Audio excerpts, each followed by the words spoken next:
Wheels driven by bones. Setup is fairly similar to setting up just a regular wheel mesh. Difference being these ones are driven by bones.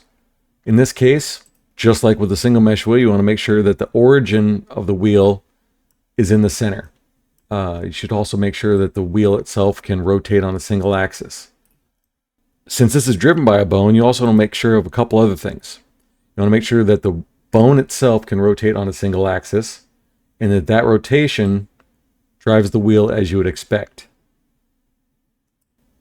Next thing you want to make sure of is, from a top-down view, that the bone itself is parallel to a major axis. In this case, this bone is parallel to the x-axis.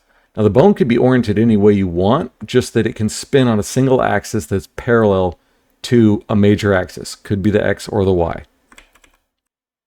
Once all that's set, you should be good to go.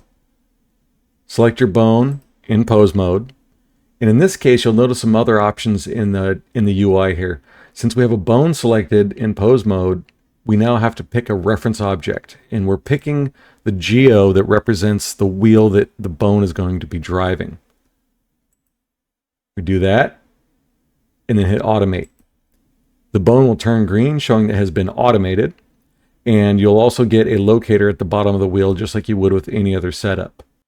You'll notice here that we didn't get that parent arrow controller object, and that's because this bone has a parent.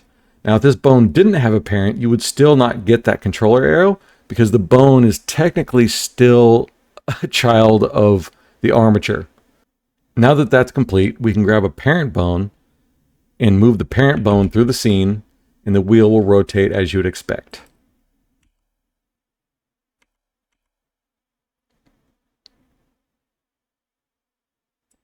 Of note, you can also move just the armature through the scene, and the wheel will rotate along as you'd expect as well.